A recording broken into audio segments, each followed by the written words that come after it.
The Special Operations Detachment Azov, also known as the Azov Regiment and formerly the Azov Battalion, is a unit of the National Guard of Ukraine formerly based in Mariupol, in the coastal region of the Sea of Azov, from which it derives its name. The unit was founded in May 2014 as a volunteer paramilitary militia under the command of Andriy Biletsky to fight pro-Russian forces in the Donbass War, and was formally incorporated into the National Guard on November 11, 2014. The group has drawn controversy over its early and allegedly continuing association with far-right groups and neo-Nazi ideology, its use of controversial symbols linked to Nazism, and early allegations that members of the group participated in torture and war crimes. Some experts are critical of the regiment's role within the larger Azov movement, a political umbrella group made up of veterans and organizations linked to Azov, and its possible far-right political ambitions, despite claims of the regiment's depoliticization. Others argue that the regiment has evolved beyond its origins as street militia, tempering its neo-Nazi and far-right underpinnings as it became part of the National Guard. Since 2014, criticism of the Azov Regiment has been a recurring theme of Russian propaganda, and the unit has been designated a terrorist group by Russia since August 2022. The regiment's size was estimated to be around 900 to 2,500 combatants in 2017-2022. Most of the unit's members are Russian speakers and come from the Russian-speaking regions of Ukraine. It also includes members from other countries. In the wake of the 2022 Russian invasion of Ukraine, the regiment gained renewed attention, as one of the reasons given by Russian President Vladimir Putin for the invasion was the denazification of Ukraine, to remove the alleged control of the country by far-right forces such as Azov.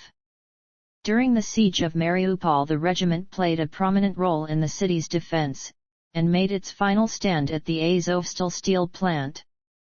Ending the siege, a significant amount of regiment's fighters, including the regiment's commander since 2017, Denis Prokopenko, surrendered to Russian forces on orders from the Ukrainian High Command. History. Background and founding, February–April 2014.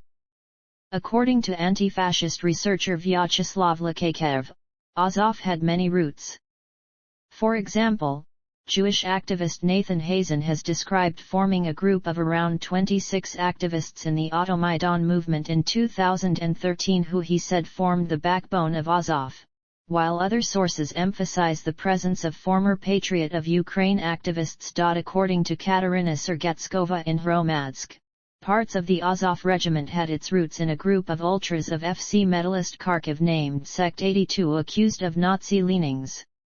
In late February 2014, during the 2014 Ukrainian crisis when a separatist movement was active in Kharkiv, Sect 82 occupied the Kharkiv Oblast Regional Administration building in Kharkiv and served as a local self-defense force.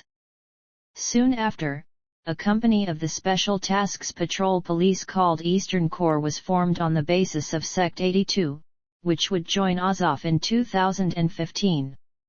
On February 2014, Andriy Biletsky, a far-right political activist, founder and leader of the ultranationalist organization Patriot of Ukraine and the related Social National Assembly, who had been previously arrested in 2011 accused of robbery and assault, although his case had never reached the courts, was released from prison after the new government considered him a political prisoner of the former Yanukovych government. After returning to Kharkiv, he rallied some activists from Patriot of Ukraine, SNA, the Automaidan movement and some ultras groups, and formed a small militia to help local security forces against the local pro-Russian movement in the city. Biletsky's militia, and later the battalion, was known as the Black Corps, and nicknamed by the Ukrainian media as the Men in Black or Little Black Men, touted as Ukraine's version of Russia's Little Green Men due to their secrecy and mystery, as well their use of all black fatigues and masks in Kharkiv and later in Mariupol. During March 2014, as the unrest in Kharkiv worsened, the Security Service of Ukraine and the militia pulled out from the city. The Black Corps started to patrol the streets, helped to protect pro-Ukrainian activists in Kharkiv and attacked pro-Russian ones. On March 14, members of pro-Russian militant organization Oplot and of the anti-Maidan movement attempted to raid the local Patriot of Ukraine headquarters. The Black Corps retaliated with automatic weapons, and the situation escalated into a firefight between the two groups, leaving 2 dead in the pro-Russian side.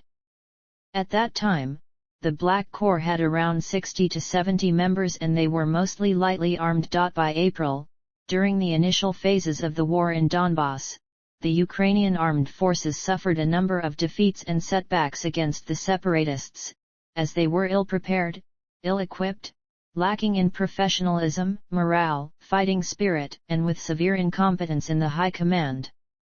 As a reaction, many willing civilians created militias and paramilitary groups to fight the separatists on their own initiative, known as the volunteer battalions. As the situation in the Donbass deteriorated, on April 13, 2014, Minister of Internal Affairs Arsen Avakov issued a decree authorizing the creation of new paramilitary forces of up to 12,000 people. The former Black Corps was initially based in Kharkiv, where they were tasked with defending the city against a possible pro-Russian uprising, but as the situation in the city subsided and calmed down, they were deployed to eastern Ukraine to help in the war effort. They were then sanctioned by the Ukrainian Interior Ministry as a unit of Special Tasks Patrol Police and became officially known as the Azov Battalion, which was officially formed on May 5, 2014 in Berdyansk. Initially, the group was mostly funded independently of the state, with a primary financier, Jewish Ukrainian billionaire and oligarch Ihor Kolomoisky. When Azov Deputy Commander Ihor Mozychuk made Jew-baiting comments about Kolomoisky, he was removed.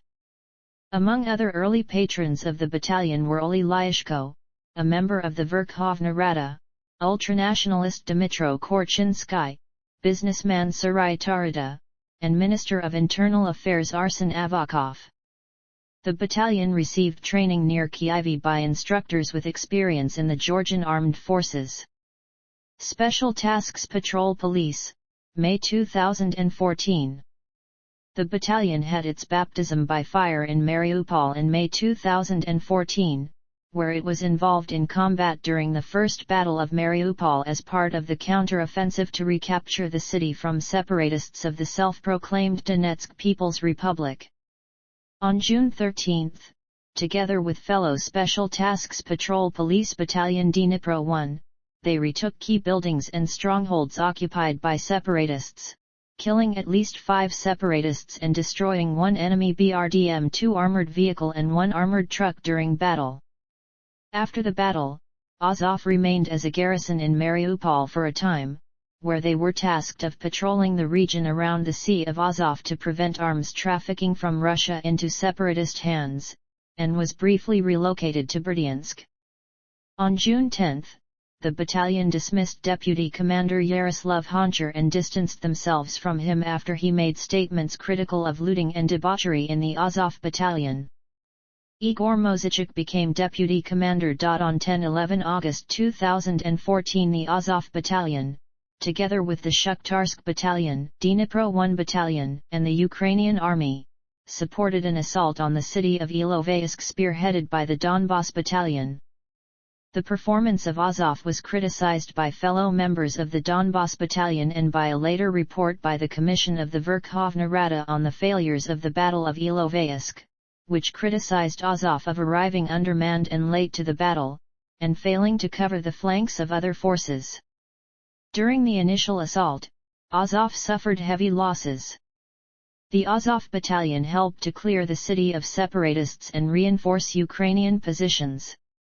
However, in late August they were redeployed to garrison Mariupol, as a detachment of troops from the Russian armed forces was spotted moving into Novoazovsk, 45 kilometers of Mariupol. Later, the separatists' forces in Ilovaisk were reinforced by troops from the Russian armed forces, which encircled the Ukrainian forces in the city and defeated them. The commander of the Donbas Battalion, Seaman Semenchenko, later accused the Ukrainian military and government of deliberately abandoning them for political reasons, citing the withdrawing of Azov and Shakhtarsk battalions as trying to start infighting between the volunteer battalions.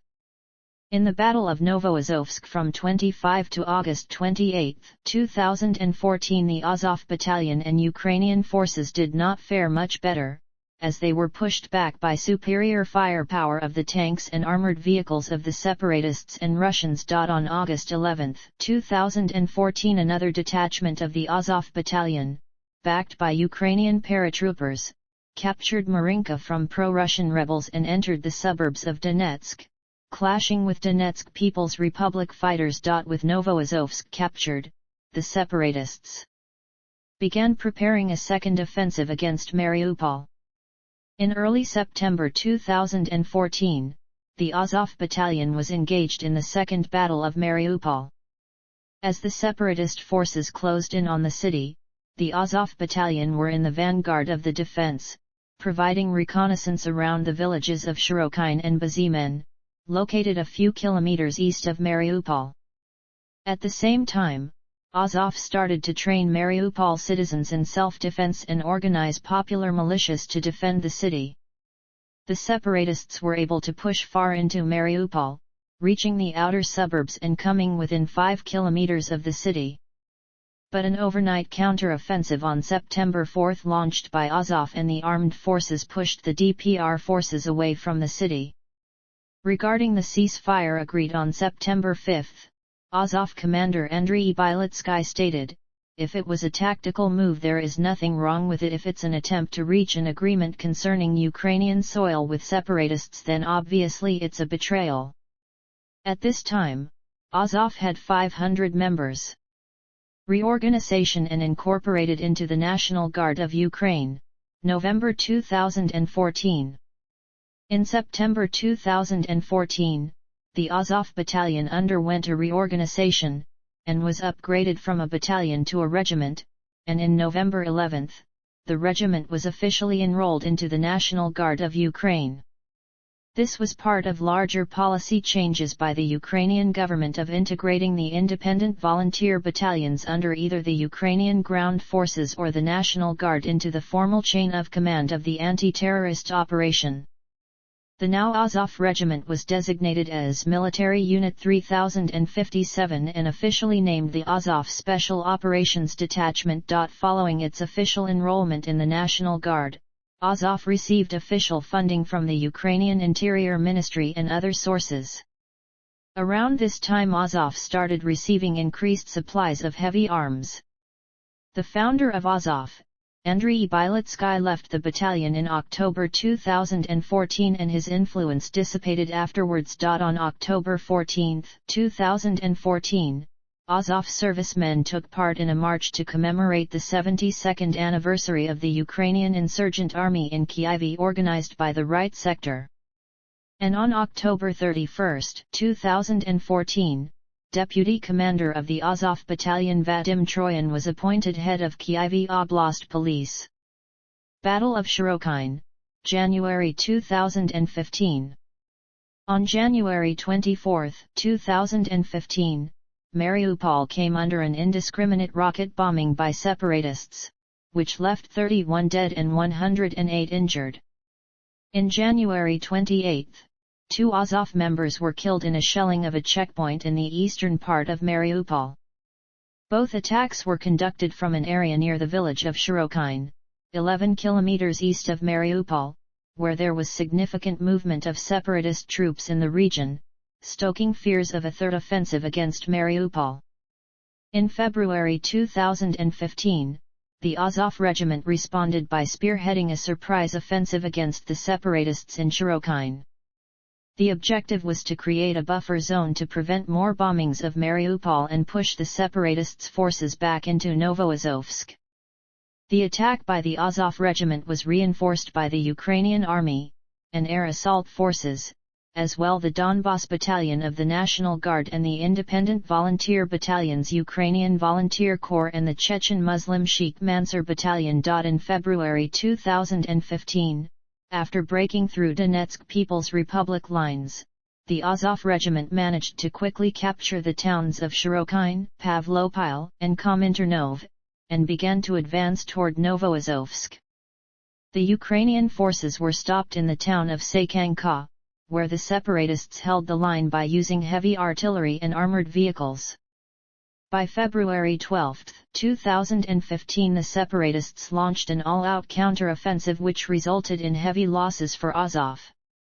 Azov and the rest of the Ukrainian forces retreated from Sakhanka into Shirokine. On February 12, 2015, the Minsk II ceasefire was signed by both parties of the conflict, and the territory around Shirokine was declared to be part of a proposed demilitarized buffer zone. However, the DPR rebels did not consider combat in the village itself as part of the ceasefire, while Bylitsky saw the ceasefire as appeasing the aggressor. The following weeks saw fighting continuing between Azov and the separatists, worrying some analysts that it could jeopardize the Minsk II agreement. The situation in Shirokine became a stalemate, both sides reinforced their positions and built trenches. In the following weeks, Azov and the DRP forces exchanged fire and artillery bombings with a back-and-forth on the control of the front lines and villages. The village of Shirokine was almost completely destroyed as a result. On July 1, 2015, the separatists withdrew from the Shirokine. Separatist leader Denis Pushilin declared they were pulling back as an act of goodwill to conform to the Minsk II agreements. However, Bylitsky claimed the action was a result of the separatists suffering heavy casualties and not being able to sustain their operation. On July 29, 2015, the Azov Regiment and the Donbas Battalion fighters in Shirokine were rotated out of the front and replaced with a unit of the Ukrainian Marines. The decision to pull them out from the village was met with protests from residents of nearby Mariupol, who feared that the withdrawal would lead to Russian separatists quickly retaking the village and shelling the city again. In August 2015, the Ukrainian government pulled all volunteer battalions, including Azov, off the front lines around Mariupol, replacing them with regular military units. The primary base of the battalion became a seaside villa in Urzaev, a village in Donetsk Oblast. On October 1, 2015, the Azov Civil Corps joined the blockade of Crimea. The action was started by the Mejli of the Crimean Tatar people in September 20 as a massive traffic obstruction of transport traffic going into Russian Crimea to protest the Russian annexation of Crimea. The Tatars were soon joined by other anti-Russian activist groups, such as the Azov Civil Corps. The Azov Regiment and the Right Sector's Ukrainian Volunteer Corps paramilitaries helped provide security for the activists. 2016-2019. On April 27, 2016, 300 troops and light armored vehicles from the regiment were assigned to Odessa to safeguard public order after Oblast Governor Mikhail Saakashvili wrote in social media about a rash of pro-Russian Titushky attacks on civilians. In 2017, the size of the regiment was estimated at more than 2,500 members. In 2019, the Azov Regiment spent 8 months on the front line at Svetlodarsk Ark, following more than 3 years of being withdrawn from the front line. In June 2019, to commemorate the 5 years anniversary of Ukrainian victory in the Battle of Mariupol, there was a military parade composed by members of the Azov Regiment, National Guard of Ukraine, National Police of Ukraine and State Border Guard Service of Ukraine. 2022 Russian invasion of Ukraine. The Azov Regiment regained attention during the 2022 Russian invasion of Ukraine. Before the conflict, Azov was the subject of a propaganda war. Russia used the regiment's official incorporation into the National Guard of Ukraine as one of the proofs for its portrait of the Ukrainian government and military as under Nazi control, with denazification as a key casus belli. The regiment, on the other hand, was noted for its ability to self-promote, producing high-quality videos of its drone strikes and other military activities. The Daily Telegraph called it a well-oiled publicity machine. Others have noted how their participation in the war and defense of Mariupol have increased national and international notoriety and popularity of the group. The regiment's destruction has been among Moscow's war objectives. In March, France 24 described the Azov Regiment as at the heart of the propaganda war between Russia and Ukraine. France 24 reported that Azov posted victory claims on Telegram that are often accompanied by videos of burning Russian tanks and called the Russians the real fascists. Vyacheslav Lakachev, an analyst at the Z-Center for Human Rights in Kyiv, stated that during the war, Azov operates in the same way as other regiments, but with better PR. Defense of Mariupol. Other activities. Leadership and organization.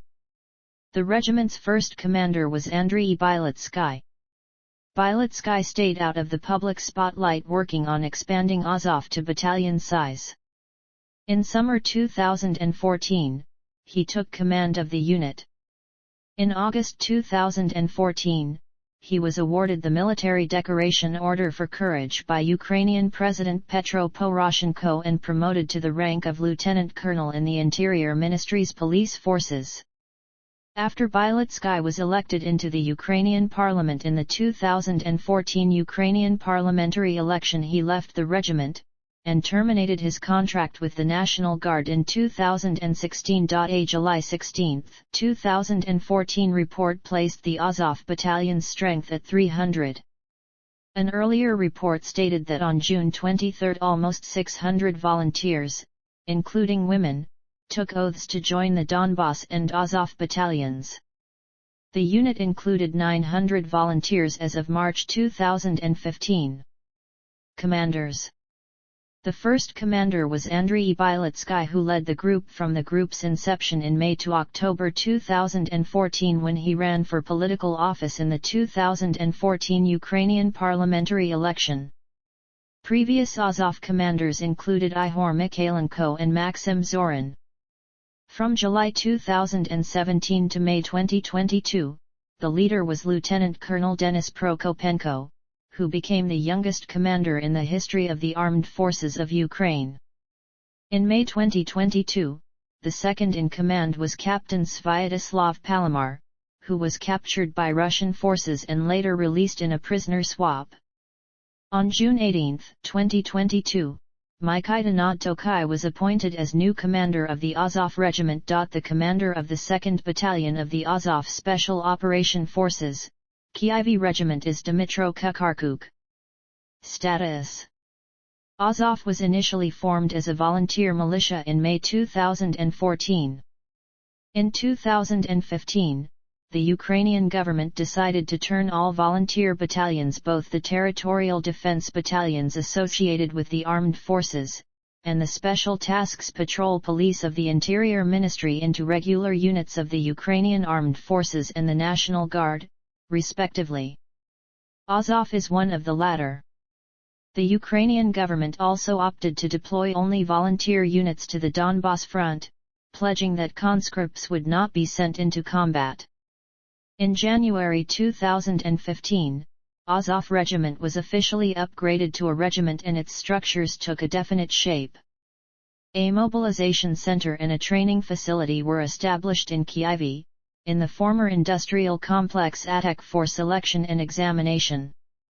The personnel, composed of volunteers from all over Ukraine, had to pass through a screening and vetting process, quite similar to Army's mobilization procedures.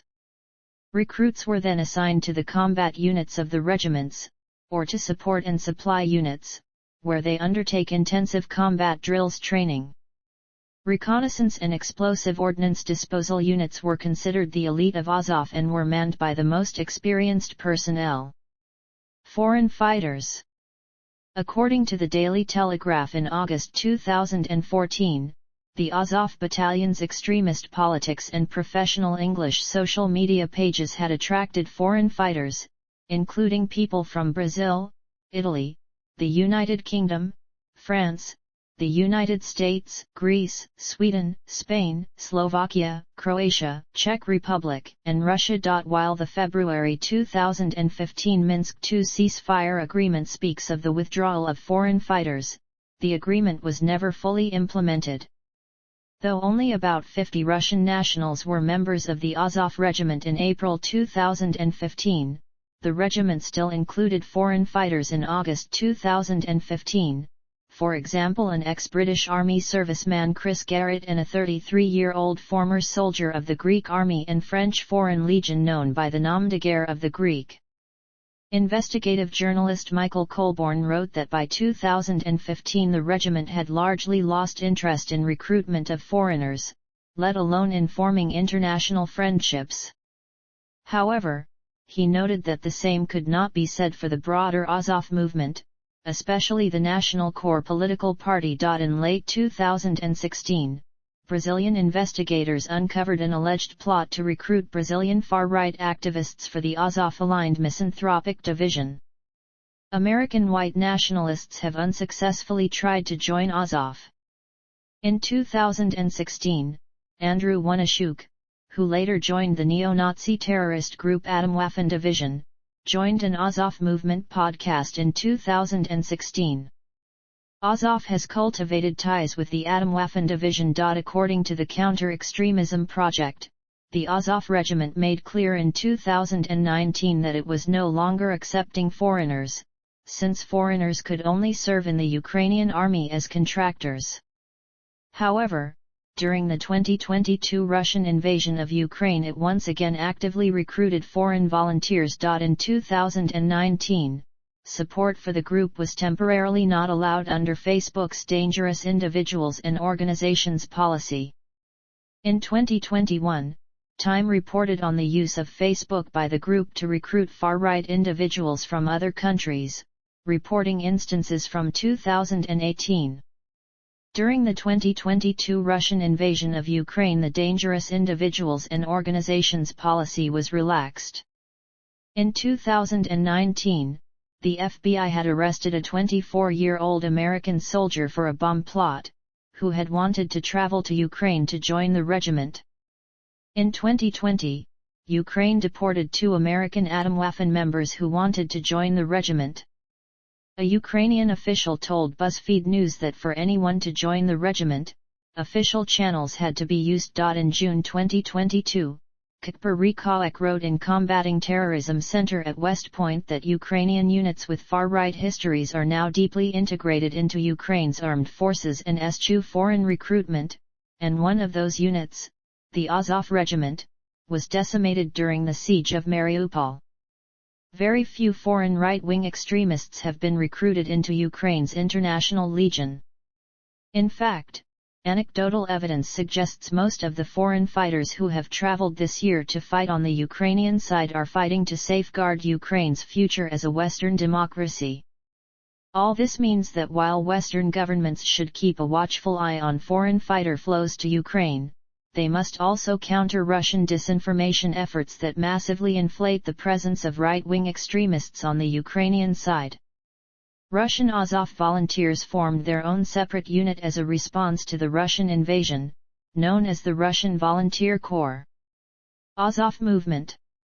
The Azov Battalion has created its own civilian political movement, collectively known as the Azov Movement, made up of an umbrella of organizations formed by former Azov veterans or groups linked to Azov, and with roots in the ultranationalist paramilitary Patriot of Ukraine group led by Azov founder Andriy Bylitsky and the associated far-right Social National Assembly. In 2017, according to Foreign Affairs magazine, after the union, the government's first act was to root out 2 groups within Azov, foreign fighters and neo-Nazis, by vetting group members with background checks, observations during training, and a law requiring all fighters to accept Ukrainian citizenship. Fighters who did not pass this screening were offered the chance to join civilian volunteer corps to help the war effort. These corps assisted police, cleared snow, and even worked on a public radio. According to Reuters, at this time, the unit worked to depoliticize itself. Its far-right leadership left and founded the National Corps political party, which works with its associated activist organization, the Azov Civil Corps. The Patriot of Ukraine websites were shut down or put under restricted access. Some experts agree with the view that there is increasingly great separation between the Azov movement and the Azov Battalion. Kacper Rikoek, a research fellow with the Center for Research on Extremism at the University of Oslo, told CNN that, "People always assume it is one Death Star. Year by year, the connections are looser." Anton Chekhovsov, an expert on Russia's connections to Europe's far right, told the Financial Times that though it was originally formed by leadership of a neo-Nazi group, it is certain that Azov has depoliticized itself. Its history linked to the far-right movement is pretty irrelevant today. Other experts, however, disagree with these assessments, and point to specific cases where there have been interactions between the regiment and the broader movement. Alexei Kuzmenko of Bellingcat, in a 2020 article, noted that soldiers from the regiment appeared together with leaders of the National Corps political party in a 2020 video ad for a rally, and that a 2017 YouTube video appeared to show the émigré Russian neo-Nazi Alexei Levkin giving a lecture to the regiment. Both entities have admitted to being part of the wider Azov movement led by Bielitsky, who worked directly with Arsen Avakov on matters relating to the regiment. Similarly, Michael Colborne wrote that it would be a mistake to claim that the Azov Regiment is somehow not a part of the broader Azov movement, and points to repeated description of the regiment as the military wing of the Azov movement by Olena Semenyaka, the main international representative of the movement. Colborne also stated the Azov movement tries to be a one-stop shop for all things far-right. There's also a bevy of loosely affiliated but more extreme subgroups under its umbrella as well, including open neo-Nazis who praise and promote violence. In late 2021, prior to the Russian invasion of Ukraine, he said the movement had become less strong since 2019, as a result of infighting and the group needing to temper most of its international outreach activity due to high-profile attention. Bielitsky uses Azov fighters to pursue his own political goals. For example, to put pressure on President Zelensky and prevent him from reaching compromises with Russia, Azov veterans marched into Kiev, reaching his office and clashing with the police. In 2022, there have been continued reports of Bielitsky interacting with the regiment, including his own claims that he is in daily contact with the current leader of Lieutenant Col Prokopenko and other Azov soldiers during the siege of Mariupol. According to commentary by far-right watcher Vyacheslav Lakakev, Bielitsky's main goal is to exploit the Azov trademark in political life, and that although it is no secret that he was in touch with the regiment, his role is limited to an informal one. Azov Civil Corps. In spring of 2015, veterans of the Azov Volunteer Battalion created the corps of a non-military non-governmental organization, Azov Civil Corps, for the purpose of political and social struggle. National Corps. In 2016, veterans of the regiment and members of the Azov Civil Corps founded the political party National Corps. The party advocates for a stronger government control over politics and economy, completely breaking ties with Russia, and opposes Ukraine joining both the European Union and NATO. The party's first leader was Andriy Bielitsky. According to an expert in a 2022 article by Bayerische Rundfunk, there is an incompatibility resolution, which meant that active fighters could not become members of the National Corps. During the 2019 Ukrainian parliamentary election, the party formed a far-right political coalition alongside the governmental initiative of Yerezh, the Right Sector, and Svoboda parties. This coalition won a combined 2.15% of the nationwide electoral list vote, but ultimately failed to win any seat in the Verkhovna Rada. Youth Corps.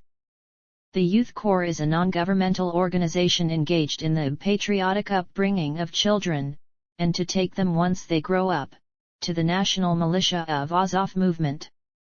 Many members of the Youth Corps, beginning in 2015, organized summer camps where children and teenagers receive combat training mixed with lectures on Ukrainian nationalism.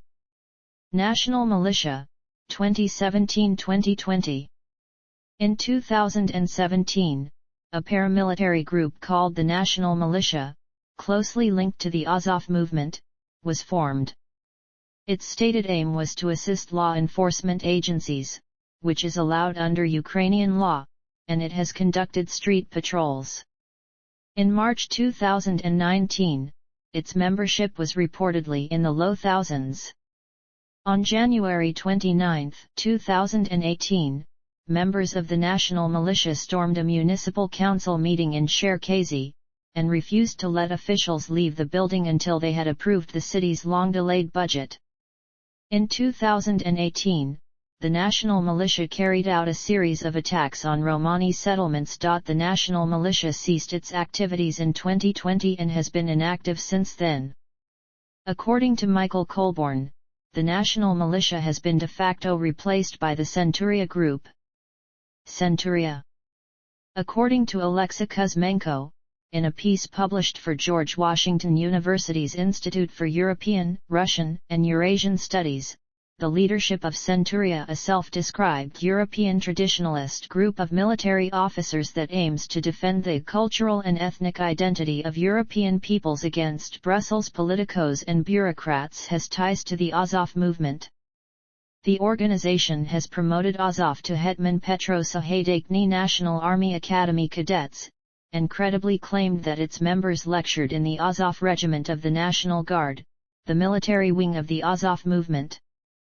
Belltower.news similarly states that Centuria has close connections with the Ukrainian neo-Nazi scene, while both Belltower and Colborn say that Centuria is the successor organization to the National Militia. The Jerusalem Post carried an article in October 2021 that cited Kuzmenko's report on the group, which stated that it is led by people with ties to the Azov movement and that its members received training from Western countries while at the NA. Human rights violations. In 2016, Amnesty International and Human Rights Watch received several credible allegations of abuse and torture by the regiment. Reports published by the Office of the United Nations High Commissioner for Human Rights documented looting of civilian homes and unlawful detention and torture of civilians between September 2014 and February 2015 by Ukrainian armed forces and the Azov Regiment in and around Shirokine. Another OCHA report documented an instance of rape and torture, writing, "A man with a mental disability was subject to cruel treatment, rape, and other forms of sexual violence by 8 to 10 members of the Azov and Donbass battalions in August-September 2014. The victim's health subsequently deteriorated and he was hospitalized in a psychiatric hospital." A report from January 2015 stated that a Donetsk Republic supporter was detained and tortured with electricity and waterboarding and struck repeatedly on his genitals, which resulted in his confessing to spying for pro-Russian militants. 20. Neo-Nazism. The Azov Battalion has been described as a far-right militia, with connections to neo-Nazism and members wearing neo-Nazi and SS symbols and regalia, and expressing neo-Nazi views. The group's insignia features the Wolf's Angel, a German heraldic charge inspired by historic wolf traps adopted by the Nazi Party and by WW2 German military units. Its insignia also used to feature the Black Sun, both of which remain two popular neo-Nazi symbols. Azov soldiers have worn fascist or Nazi-associated symbols on their uniforms, including swastikas and SS symbols. In 2014, the German ZDF television network showed images of Azov fighters wearing helmets with swastika symbols and the SS runes of Hitler's infamous black uniformed elite corps. In 2015, Marcin Ogdowski, a Polish war correspondent, gained access to one of Azov's bases located in the former holiday resort Majak. Azov fighters showed him Nazi tattoos as well as Nazi emblems on their uniforms. According to political scientist Kacper Rykowak, an intention behind the use of such symbols during the war in Donbass, especially in 2014, was to intimidate, annoy, and provoke the Russians. Members of the unit have stated that the inverted wolf's angel, rather than connected to Nazism, represents the Ukrainian words for United Nation or national idea. This symbol has been historically used by far-right Ukrainian groups. It was first used in 1991 by the Social National Party of Ukraine until 2003, when the party purged their neo-Nazi and other extremist elements, rebranded itself into Svoboda, abandoning the symbol. It was used by the Patriot of Ukraine organization from 2003 to 2014 and the related Social National Assembly Party in 2014. Both movements which claimed to continue the legacy of the original Social National Party. It was also used by the minor party Ukrainian National Union in 2009. Andreas Umland, a scholar from the Stockholm Center for Eastern European Studies, told Deutsche Welle that though it had far-right connotations, the wolf's angel was not considered a fascist symbol by the population in Ukraine. In 2022, political scientist Ivan Gamzar wrote in Kritika that the symbolism of the regiment had become associated with a successful fighting unit that protects Ukraine, and wrote that other connotations are lost on most people in Ukraine. The Guardian reported in 2014 that many of members have links with neo-Nazi groups, and even those who laughed off the idea that they are neo-Nazis did not give the most convincing denials, citing swastika tattoos among the fighters and one who claimed to be a National Socialist. In March 2015, Andriy Dyachenko, a spokesman for the Azov Regiment, told USA Today that only 10% to 20% of the group's members are Nazis, and that this is their personal ideology, not the official ideology of the unit. One commander attributed neo-Nazi ideology to misguided youth.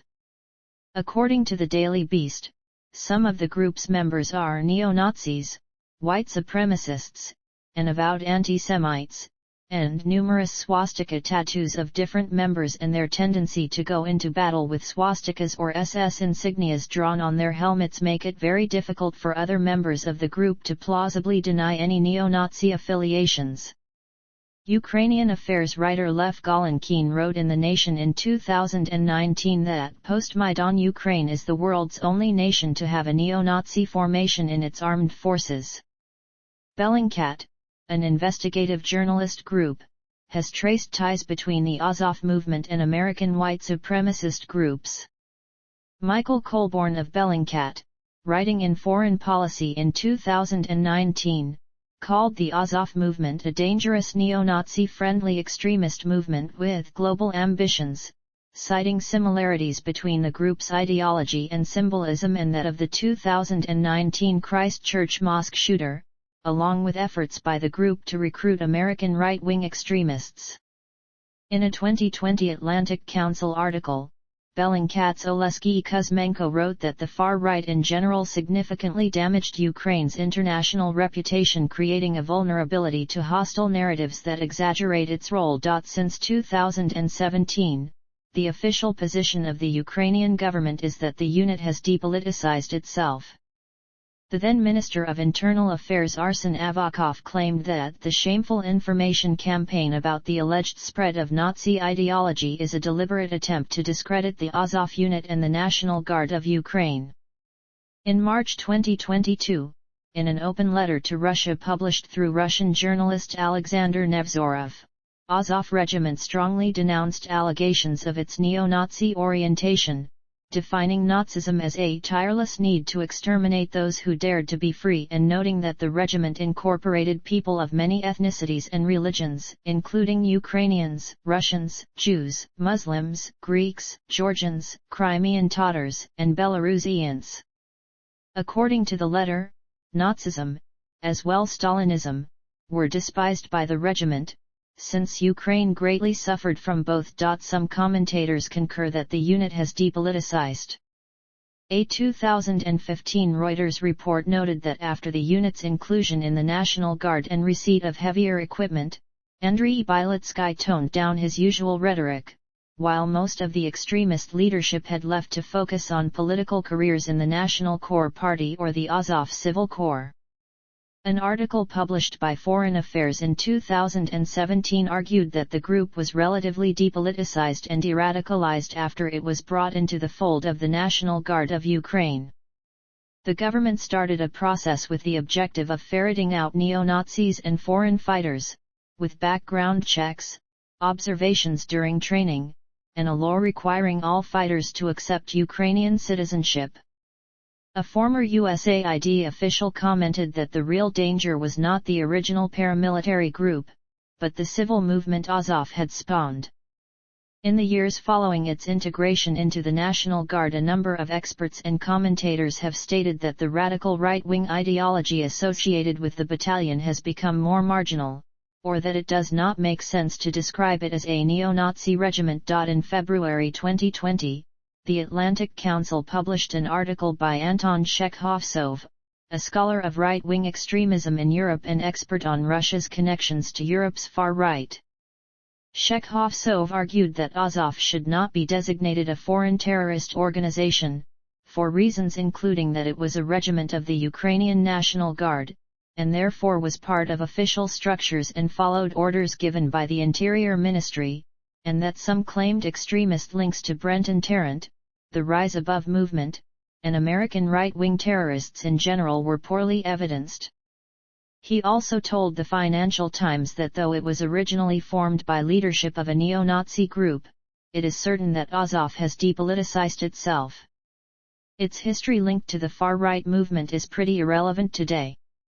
In a 2020 article on the Atlantic Council's website, however, Alexei Kuzmenko of Bellingcat argued that the regiment has failed in its alleged attempts to depoliticize.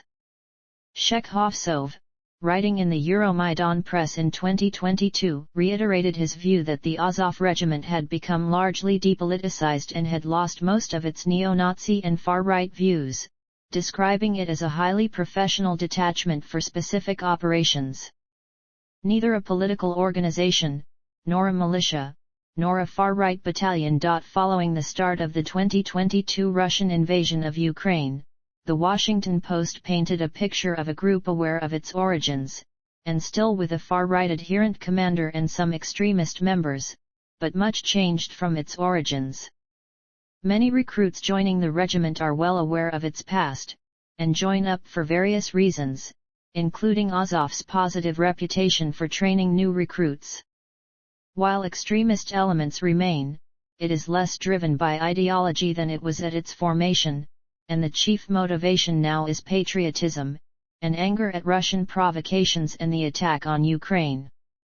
People come from all over the world driven by outrage against Putin, and not because of a particular ideology. Michael Colborne wrote in 2022 that he wouldn't call explicitly a neo-Nazi movement, although there are clearly neo-Nazis within its ranks. In a similar vein, Andreas Umland said in 2022, that in 2014 this battalion had indeed a far-right background. These were far-right racists that founded the battalion, but it had since become de-ideologized and a regular fighting unit. Its recruits now join not because of ideology but because it has the reputation of being a particularly tough fighting unit, Umland said. Vyacheslav Lakakev, another leading expert on the far right, writing for a blog called The Ukrainian View, stated in May 2022 that there are no grounds for describing Azov as a neo-Nazi unit, underlining that by the end of 2014, most far-right fighters left the regiment. The rest of the right-wing radicals who openly articulated their views were deliberately cleansed by the new regiment command in 2017, and that several Jewish members are currently serving in the regiment.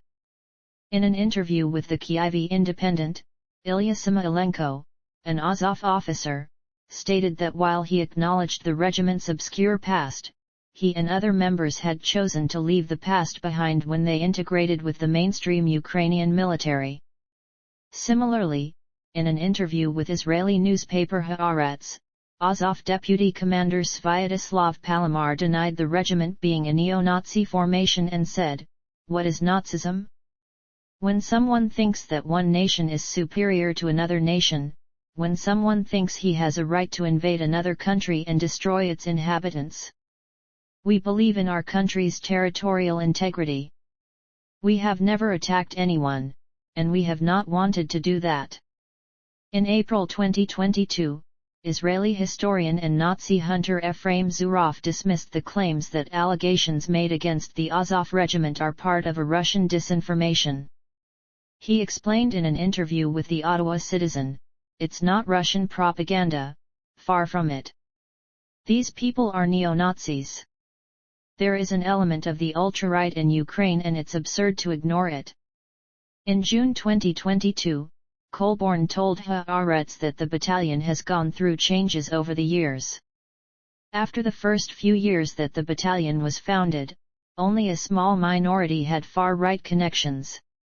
He noted that today, these numbers are even smaller and the use of neo-Nazi symbols among its members has been reduced greatly. In late February 2022, the Ukrainian National Guard released a video appearing to show an Azov fighter greasing bullets in pig fat to be used against the Kadyrovites, the forces of Ramzan Kadyrov. This followed the announcement from Kadyrov of their deployment in Ukraine and displays of their combat readiness. Connection to anti-Semitism. The founder of the battalion, Andriy Bielitsky, said in 2010 that the Ukrainian nation's mission is to lead the white races of the world in a final crusade against Semite-led untermenschen. According to the Freedom House Initiative, reporting radicalism, said Bielitsky stopped making anti-Semitic statements after February 2014. But it said anti-Semitism is sometimes manifested at the local level of his political party. In 2016 the Vaad, a Ukrainian Jewish communal body consisting of a number of different organizations, supported the lifting of a U.S. ban on funding the Azov Regiment. Representing the Vaad, anti-Semitism researcher Vyacheslav Lakakev told the Jerusalem Post, "It must be clearly understood, there is no kind of neo-Nazi Ukrainian militia now. Azov is a regular military unit subordinate to the Ministry of Internal Affairs. It is not a regular division, neither a political group. Its commanders and fighters might have personal political views as individuals, but as an armed police unit Azov is a part of the system of the Ukrainian Defense Forces. Some Ukrainian Jewish people support and serve in the Azov Regiment." A 2018 BBC report gave the example of one of its most prominent members, co-founder Nathan Hazen, a leader of the Jewish Hundreds during the 2013 Euromaidan protests in Kyiv. Hazen and his supporters in the regiment often display the flag of the Ukrainian insurgent army with a Star of David added onto it. Jewish Ukrainian billionaire Ihor Kolomoisky was the main source of Azov's funding before it was incorporated into the National Guard. In 2022, in a commentary published by the Center of Civil Liberties, anti-Semitism researcher Vyacheslav Lakakev said that despite Mariupol's fairly large Jewish community, there had not been any incidents between members of the Azov Regiment and the Jewish community since 2014. Colborne's June interview with Haaretz included mention that the Azov Battalion and the entire Azov movement are almost completely untainted by anti-Semitism. He said that not only for Azov, but for all the far-right movements in Ukraine, especially since 2014, anti-Semitism has lost its importance. International arms and training controversies. United States.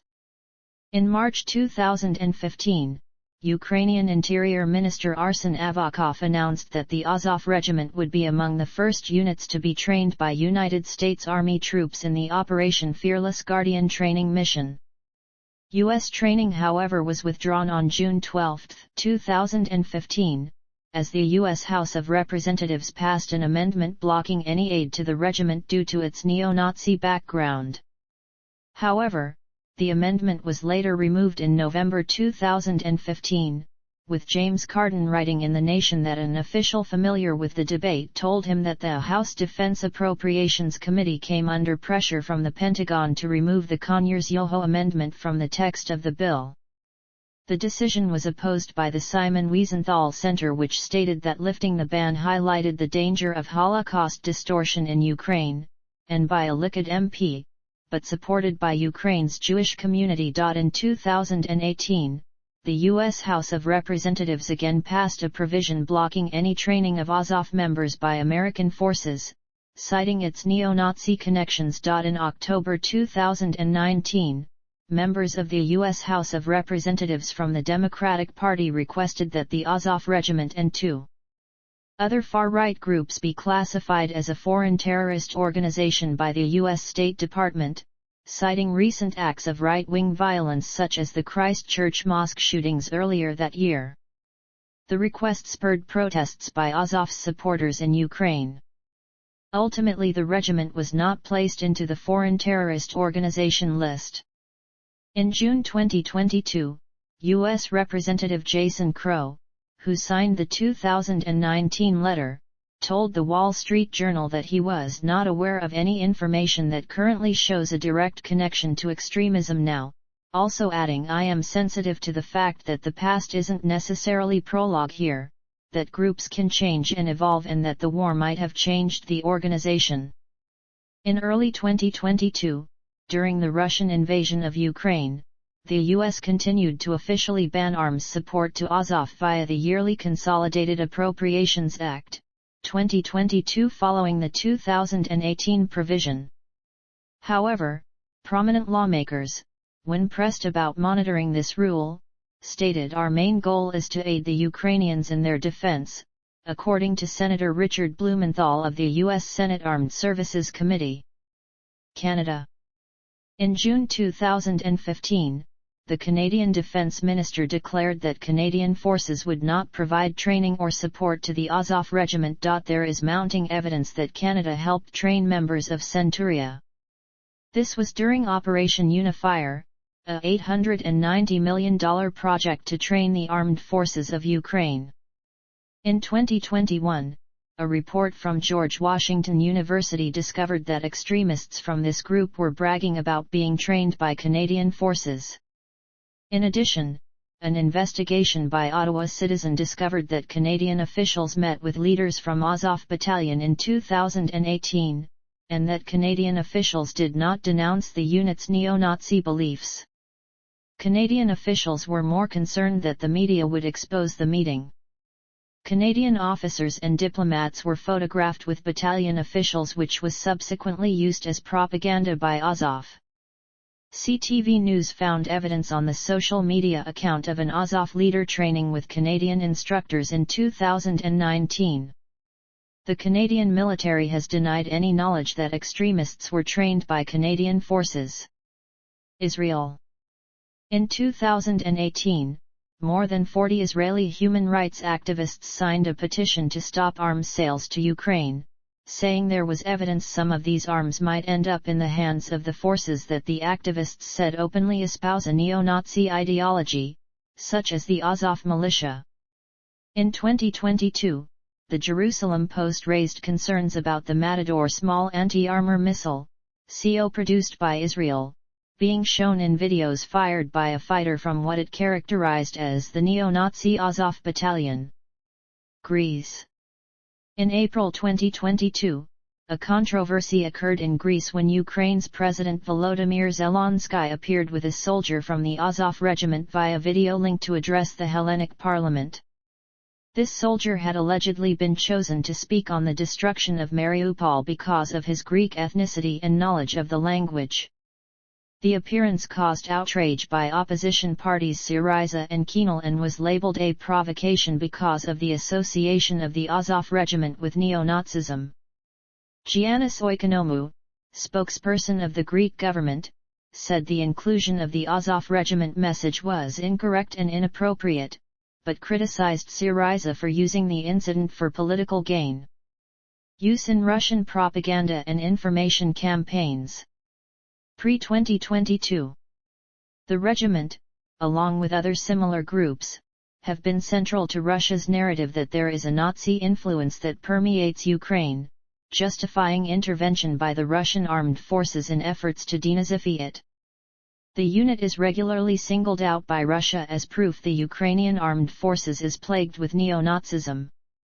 This narrative has been a part of Russian propaganda since the annexation of Crimea in 2014, according to Russia scholar Isabella Tabarovsky of the Wilson Center, who said there has been an intensive campaign of demonization, a certain resonance for Putin's core supporters in Russia because there is a national historical memory formed around World War II and the victory over Nazis.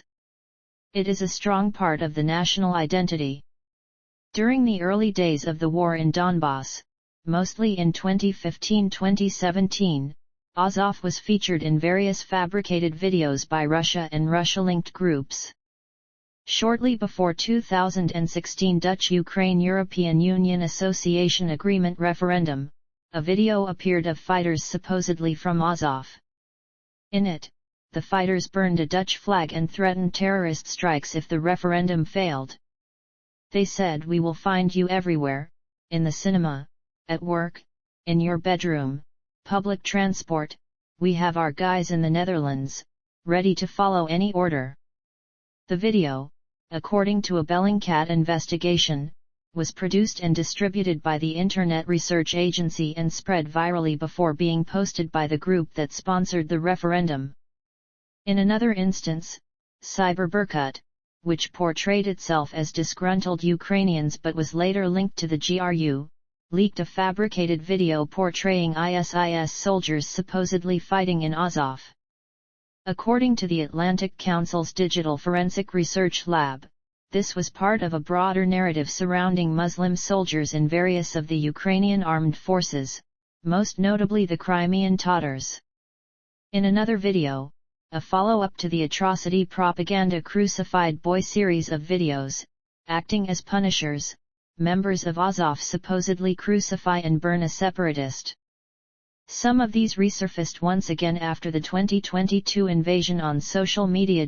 During the war in Donbass, the unit was represented as similar in composition to the unit in the 2014 to 2015 time frame, despite international observers in Donbass and other people saying otherwise. Especially in parts of Central/Eastern Europe, this was potentiated with manipulated imagery on social media, and the appearance of pro-Kremlin propaganda that mirrored pejorative language used in Russian media that painted Ukraine as a fascist aggressor against a Russian minority. In addition, Azov was attributed as responsible for a significant portion of the civilian deaths in Donbass. 2022 invasion. In justifying the 2022 invasion of Ukraine by Russia, the narrative oriented around Ukrainian neo-Nazism continued, and the Azov Regiment has similarly played a central role under the pretext of denazifying Ukraine, with Russian media claiming its overwhelming presence and influence within Ukraine to paint a picture of the whole of the Ukrainian government and military as under Nazi control. In addition, another of Russia's claimed justifications for its invasion was that members of the Azov Regiment in Mariupol were responsible for war crimes.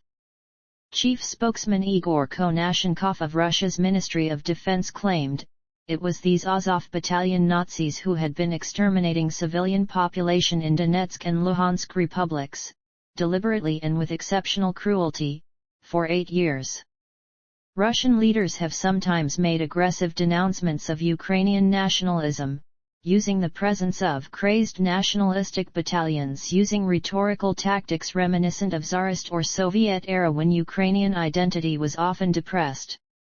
For example, former Russian President and Prime Minister Dmitry Medvedev said to dehumanize and denigrate Russia, the crazed beasts of the nationalist and territorial defense battalions are ready to kill Ukrainian civilians, all because the very essence of Ukrainianness, fed by anti-Russian venom and lies about its identity, is one big sham. Ukrainian identity does not exist and never has. Azov has also featured in Chinese social media and news outlets in a similar fashion to Russian media. Azov's connections to neo-Nazism are often depicted as indicative of the views of Ukrainian society more widely despite Azov being a fringe group. After the war started, Chinese media attempted to link imagery of some Azov veterans in the 2019-2020 Hong Kong protests as proof the US was funding members of Azov to attend rallies and sow discord. According to radicalism researcher Vyacheslav Lakakev, these were people who participated as part of the Group Honor, which he no longer considers far-right. During the siege of Mariupol, Russia was accused of using the presence of Azov in the battle as justification for war crimes. Russian Foreign Minister Sergei Lavrov justified the Mariupol hospital airstrike, claiming the Azov was using the hospital as a base and had previously evicted the patients and staff. On March 16, the Donetsk Regional Drama Theatre, which was sheltering almost 1,300 civilians, was struck and largely destroyed by an airstrike. Russia denied the bombings and claimed that the Azov Regiment took civilians as hostages inside the building and bombed the theatre themselves to frame Russia. This was sharply disputed by Pavlo Kyrylenko, head of Donetsk Region Administration, who asserted that the Russians are already lying, that the headquarters of the Azov Regiment was there. But they themselves are well aware that there were only civilians. Due to the increased prevalence of fact-checking websites, Russia, in counter-disinformation, utilized fake fact-checking websites to counter common narratives in the West. For example, in the case of the Mariupol theater bombing, the Russian Ministry of Foreign Affairs started linking to a site that declared the images, videos, and foreign news reports that attributed it to a Russian airstrike as fake, and instead, the site was used to add credence to the narrative Azov had mined the building. After the discovery of the Bucha massacre following the end of the Battle of Kyiv, Russia and Russian media offered multiple contradictory explanations, in an approach disinformation experts called a scattershot approach. In one of these narratives, Russian media claimed people associated with Azov and/or Azov fighters killed anyone not wearing a pro-Ukrainian blue ribbon after Russian troops left. International media have disproved this timeline using other evidence. The Azov Kyiv Territorial Defense Unit had been in the Kyiv area, according to Maxim Zorin. In a post on April 20, 2022, Russian journalist Dmitry Olshansky wrote on his Telegram page that following the Russian occupation of Mariupol, Azov leaders such as Prokopenko should be publicly executed and their bodies left to hang as a reminder of who was in charge. The Russian Supreme Court scheduled a hearing for June 29, 2022, on whether or not to classify the Azov Regiment a terrorist organization, which was subsequently rescheduled to August 2, 2022. On August 2, the Supreme Court declared the regiment as a terrorist organization. This allows for harsher penalties to be imposed on members of the Azov Regiment. Members face up to 10 years in jail while leaders face up to 20 years.